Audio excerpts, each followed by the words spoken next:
Hello, I am Jennifer, and I'm anxious. You can all, I'm very anxious. I'm a first-time speaker.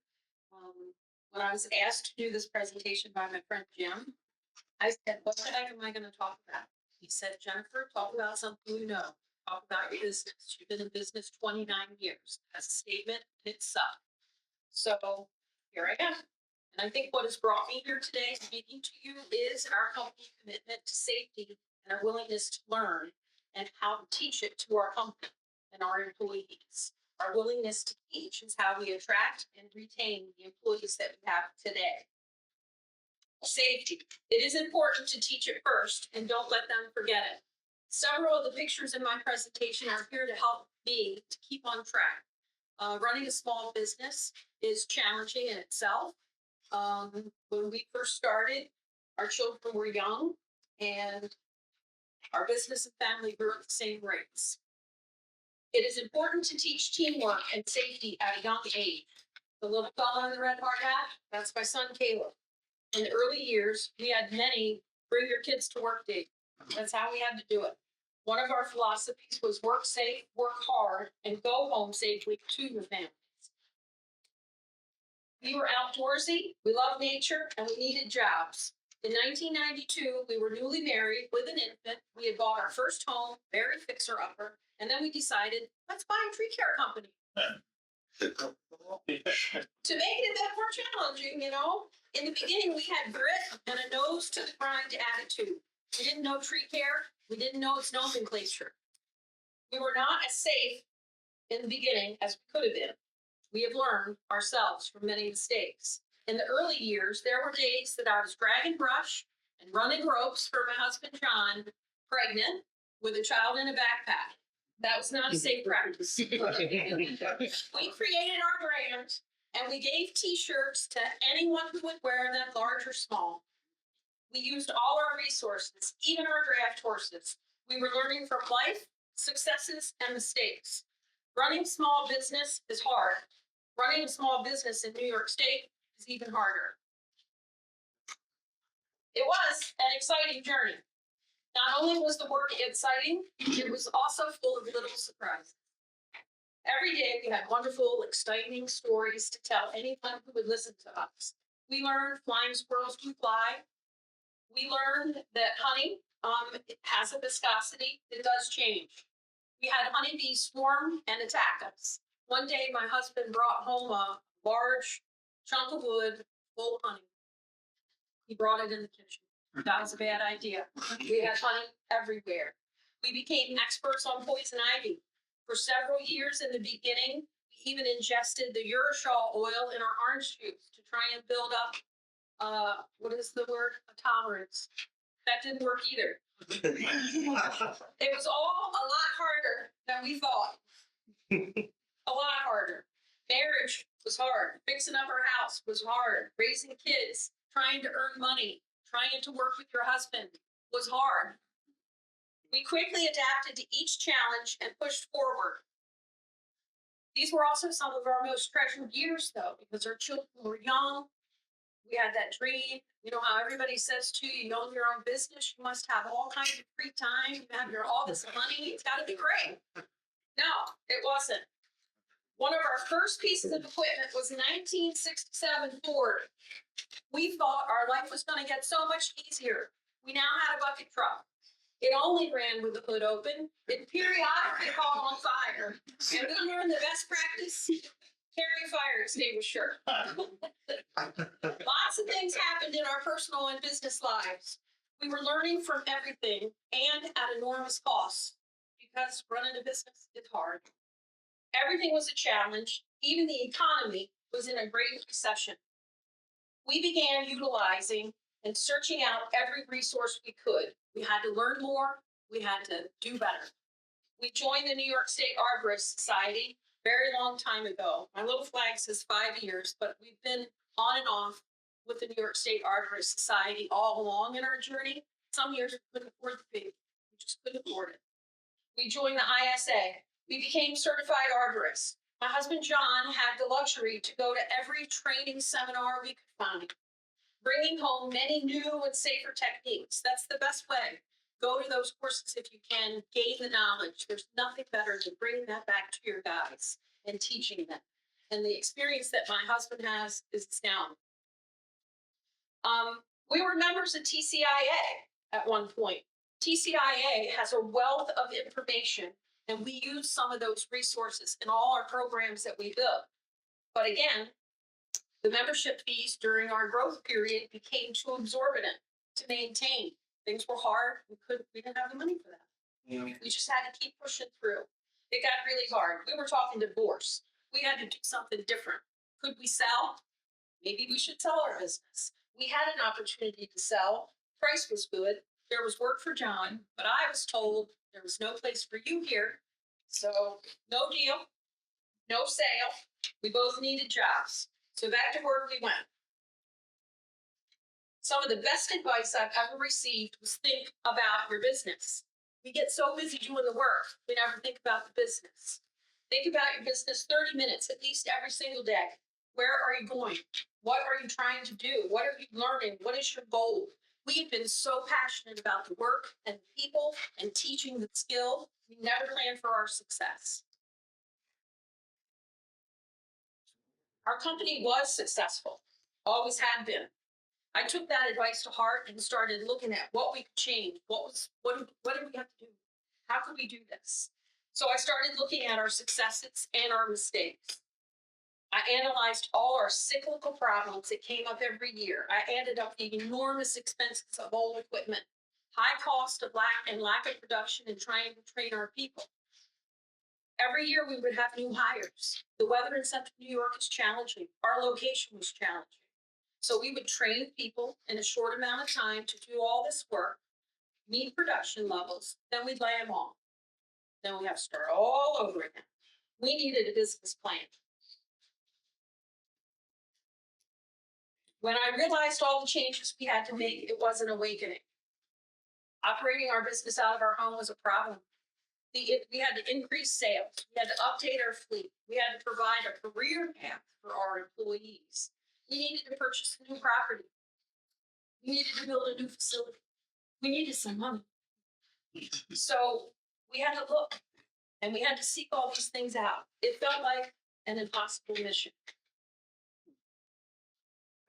We were successful and it taught many people. I said that before. We got a program where we could teach guys proficiency in all skills that we offer at our company in less than 12 months. It was our location that was bad. Every year we train, we lose the guys. They go out and start their own business, become contract climbers, or they just go on a whole different career path. We now had all the better tools, techniques, we had newer equipment. We were successful in attracting. I think our reputation and our safety and how John could teach was how we could attract new employees every year. Retaining them was our issue. We needed to, Walker Tree Care Incorporated had to become a place of employment, not just a place of work. This is Walker Tree Care today. Mission accomplished. It was not easy, but we realized that our employees were our best building blocks. So invest in them for our business to grow. You can't have a business without a workforce. You can't have a workforce without safety. I mentioned earlier that we can teach guys very quickly. We did that through the training program that we built in-house. I want to point out that we also have our eyes wide open to our applicants. One of our most recent applicants, his name is Julius. He is our most recent, what we call 0 to hero. He filled out his application, sent it in. He was a pharmaceutical tech. He lived an hour and a half from our location. And in the little comments on the bottom of his application, he said he had bought his own tree gear and he wanted to learn how to do climbing. And he loved trees and working outside. So we met him. Julius hired on, attained his CDL driver's license, became a proficient climber, rigger, bucket truck operator, he's splicing, and he just recently applied to sit the ISA exam.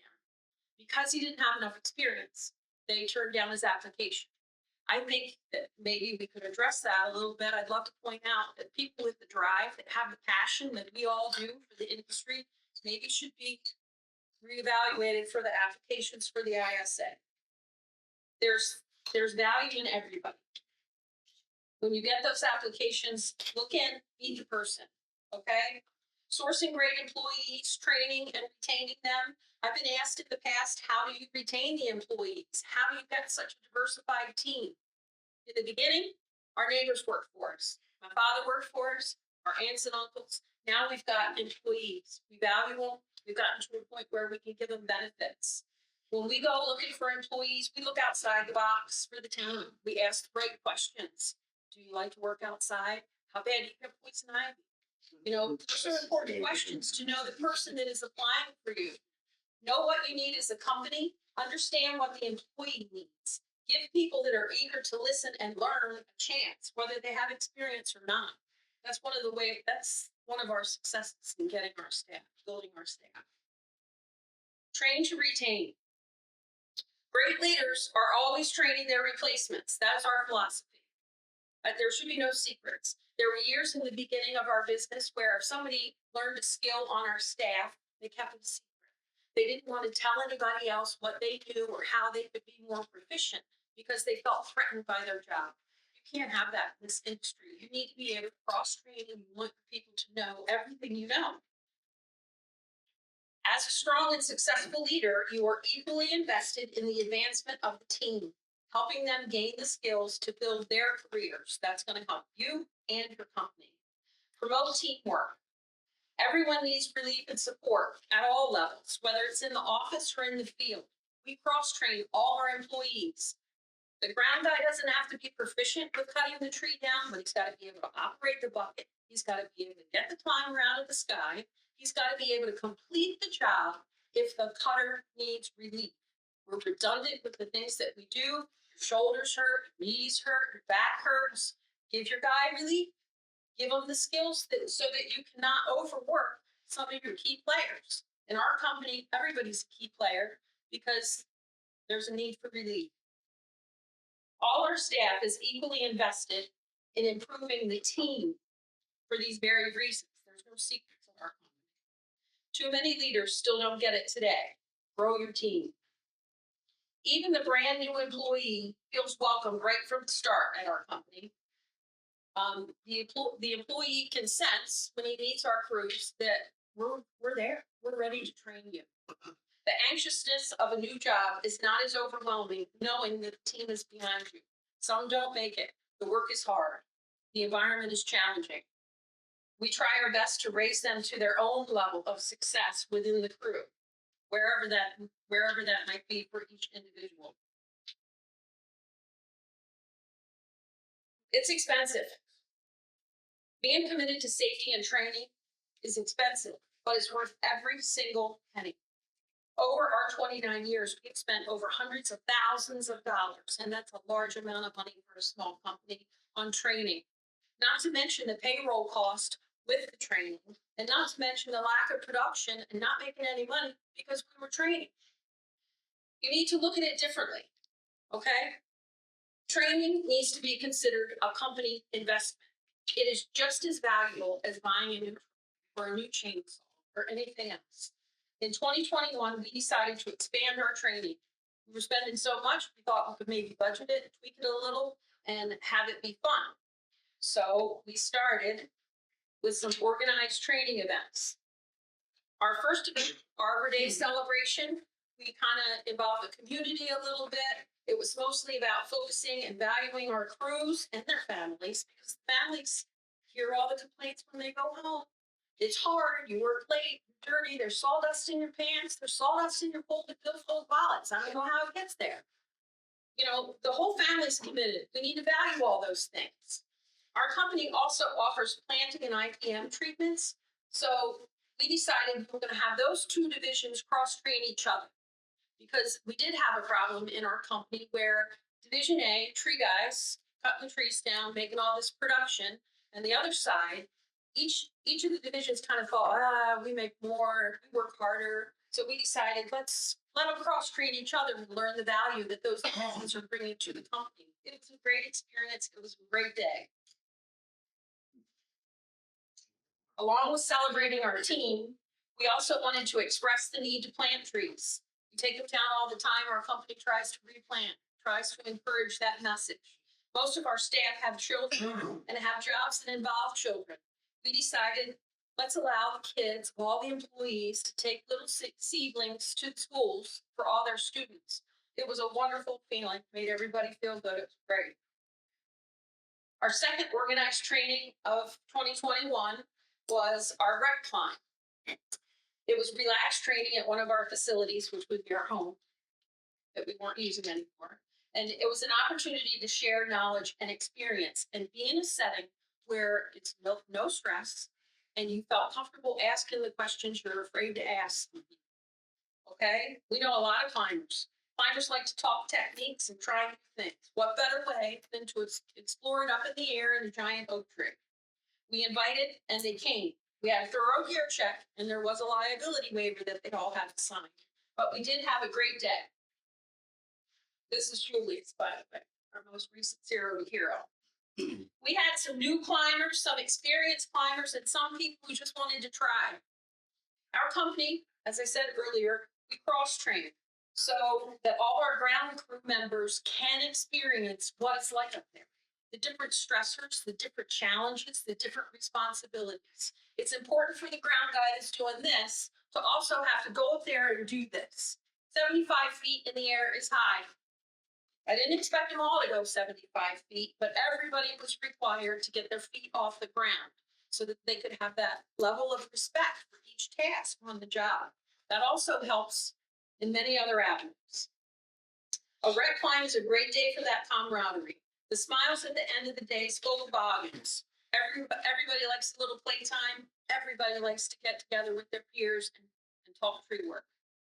I don't think competition should ever come into play when you run against a fellow tree guy or tree care company owner in the gas station or at the bar.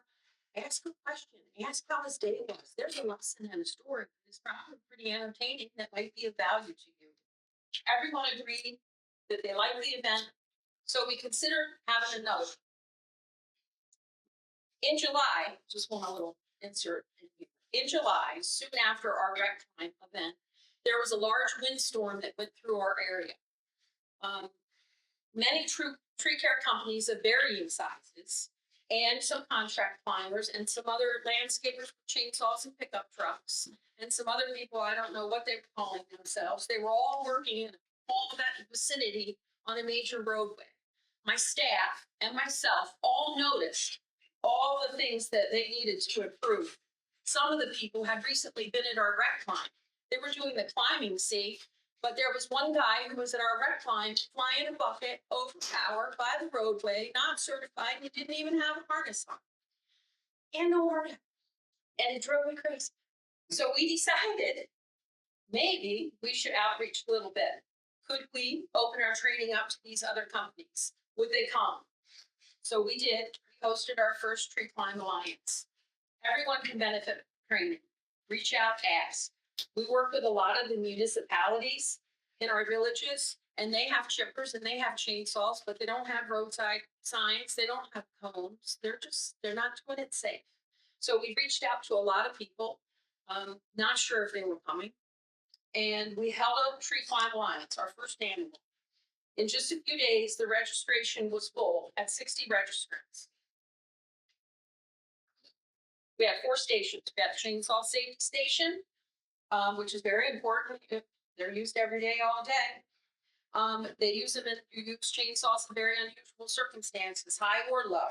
So practicing your technique is important. We set up scenarios where you could practice with your technical felling, or you could just plain practice using a chainsaw. It was a good experience, and lots of people, especially the municipalities, learned a lot from that station.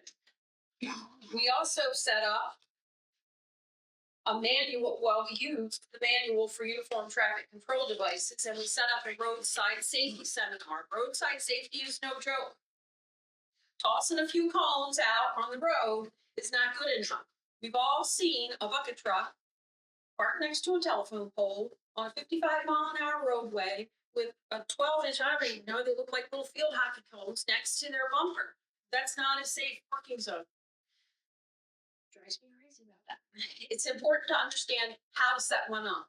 So we had somebody come, we set up a work zone, we had it parallel to power lines, we set up a scenario that was on the side of the road.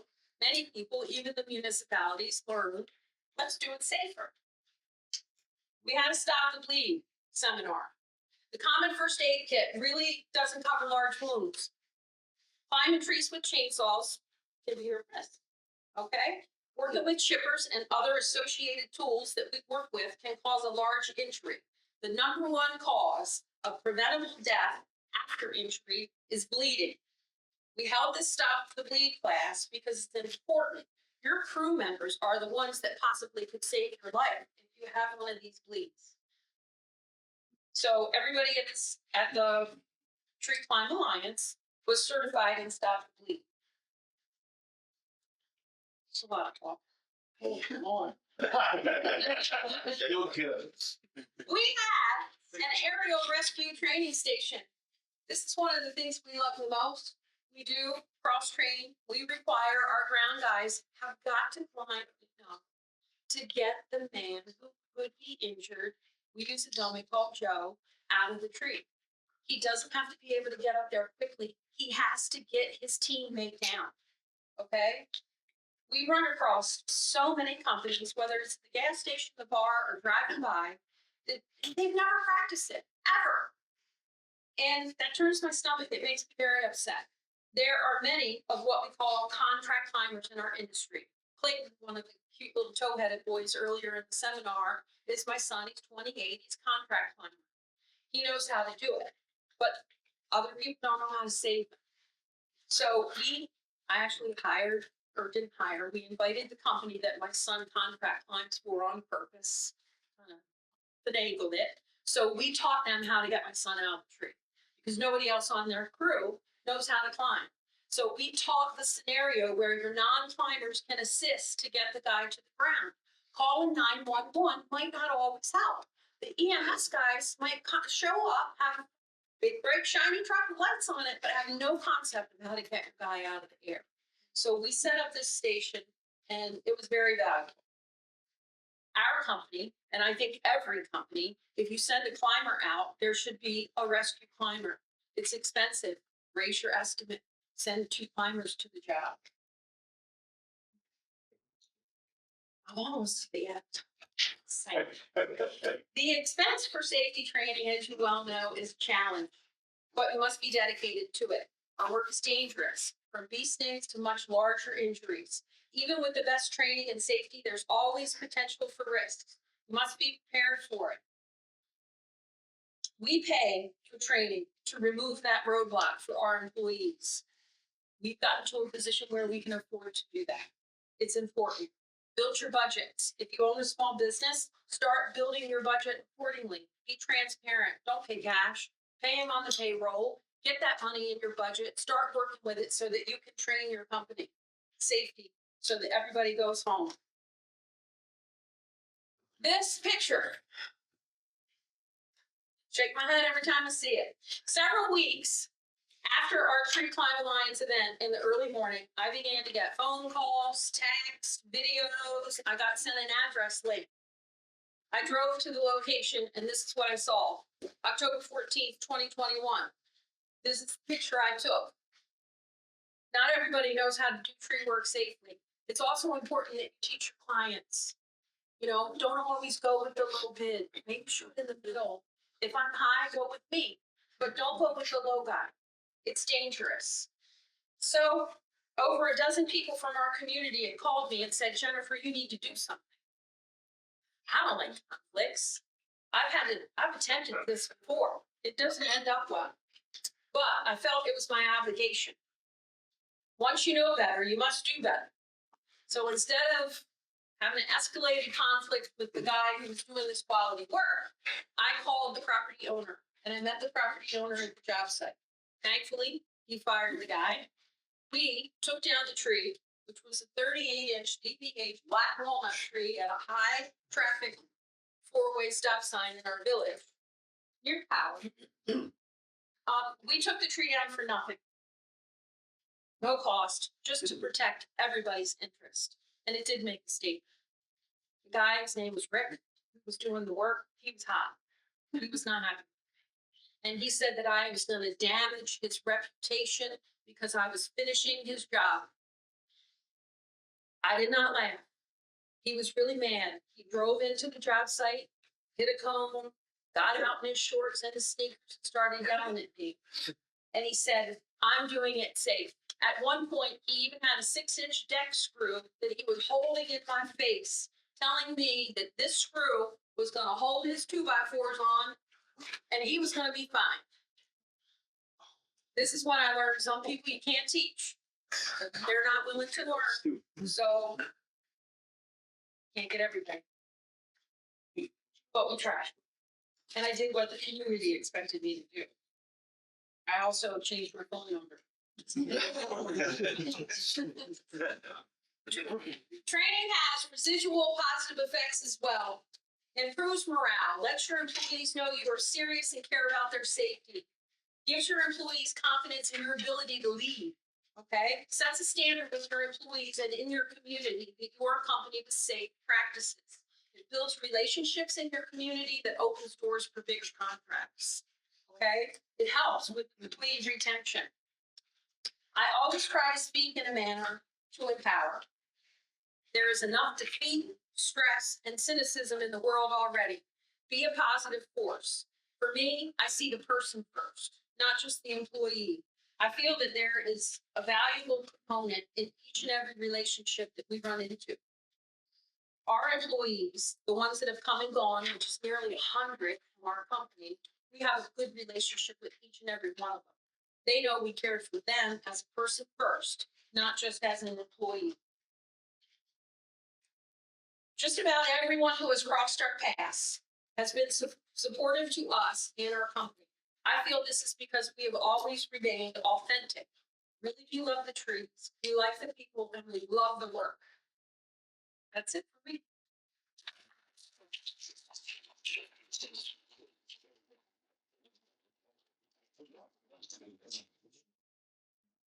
So